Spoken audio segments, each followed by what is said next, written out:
Carly Simon will talk about her marriage to singer James Taylor when we return. We continue with more of the special words and music of Carly Simon. Mockingbird, I think of James and I driving up Lambert's Cove Road in Martha's Vineyard and my saying, well, let's do a song together on my new album. And James said, yeah, how about Mockingbird? And he said, here, I'll teach it to you. And he taught me the whole thing in the car. And then he wrote some new lyrics to it. And he sort of was the boss of that song. I really liked it. James and I could have worked it out better if there'd been more joint cooperation and more communication between each other about the jobs that simply had to be done. I think it was my fault in putting James on a kind of a pedestal. I sort of, when we married, I kind of thought, well, he's the king, and I'm gonna serve him as a king, and I don't want him to have to do very much. And so I tried to maintain an atmosphere of, holding the house together for James, and then I ended up resenting it. I ended up resenting the fact that he wasn't doing as much as I, as far as the household chores, as far as the children. I think people should enter marriage with a more realistic attitude. I think people enter marriage with a lot of romantic attitudes and fantasies about it. That's wonderful, and I think the romance should always and can always be kept alive in a marriage, but the jobs have to be taken care of too, and those have to be taken care of almost first. You've got to have it not necessarily down on paper, but some kind of a well-worked-out agreement. You have to have a sense of knowing where you are. I mean, marriage is an arrangement of sorts. It's not just an ideal kind of Camelot relationship. We'll hear more stories and music from Carly Simon after this. I'll be married again, yes. I liked marriage a lot, and I don't feel that my marriage was a failure. I think that James and I did a great deal during our marriage that was wonderful and that I could, never have done on my own or with another man. I love James, and I always will, and I, hope that we can continue to have a good relationship. I feel it's time to go on to something else, as I'm sure he feels, and this comes after a great deal of consideration and not just a couple of weeks of fights or whatever. We really feel as if we want to go on to something else and change our lives in important ways. But I like marriage a lot. I liked the feeling that it gave me to make that kind of a commitment to one man. I don't like to go out with a lot of different men. I never have liked that.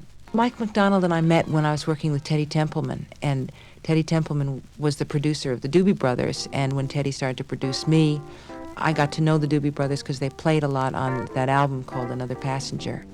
And I heard It Keeps You Running because Teddy was mixing some of their songs while he was beginning to work on recording mine, and I heard that song and I thought, I really want to do that. I loved that song. I loved a lot of Michael's writing and singing, and just I wanted to attach myself to that in some way. We'll hear several songs from Carly Simon's latest album, Torch, right after these words.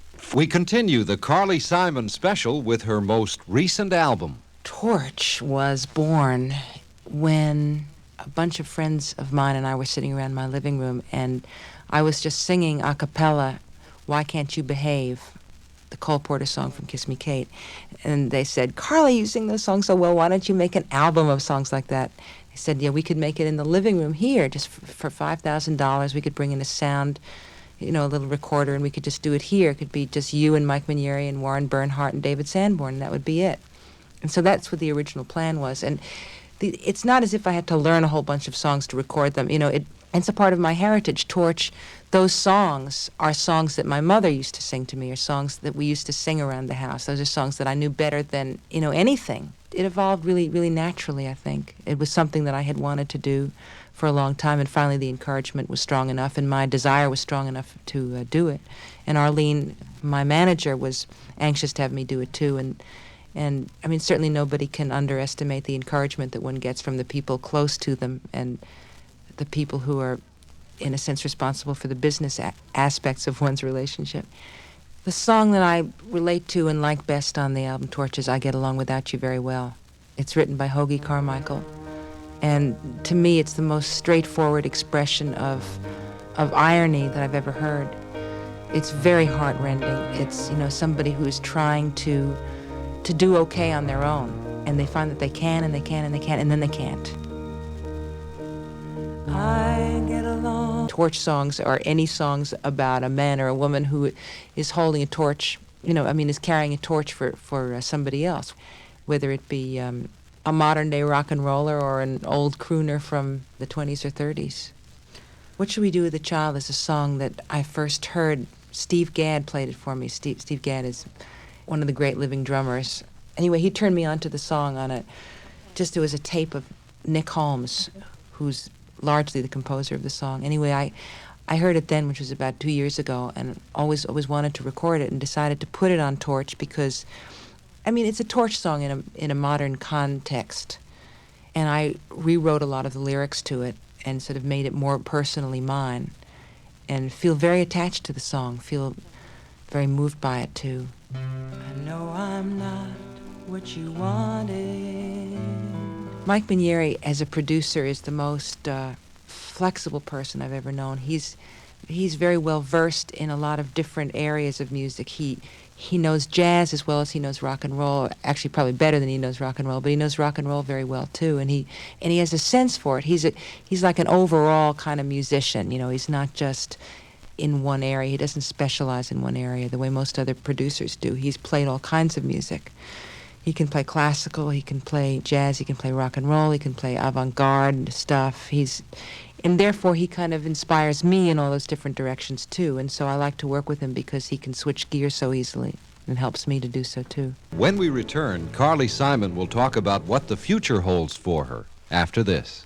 I spend a lot of time in Manhattan. That's my primary home now.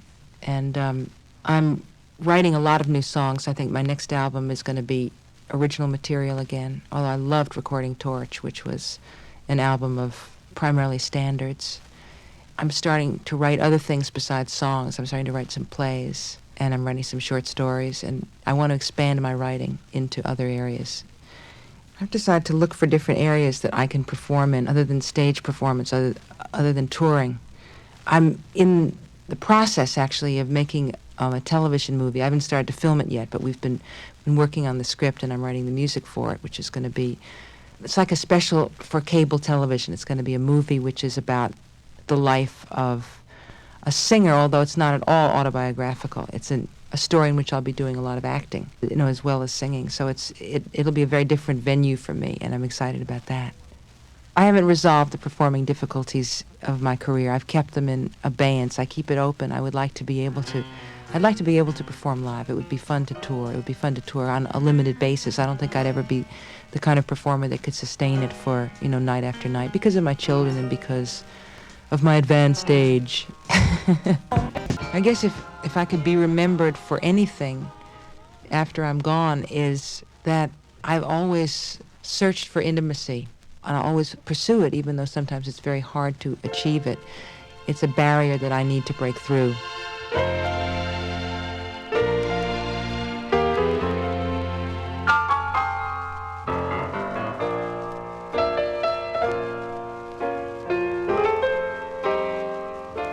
What I would like to have in my future is as much fulfillment as possible of the goals that I've set up for myself in my life, which are to be happy with one mate, to raise my children with harmony and love, and to live in a world that is more free of strife than it is today.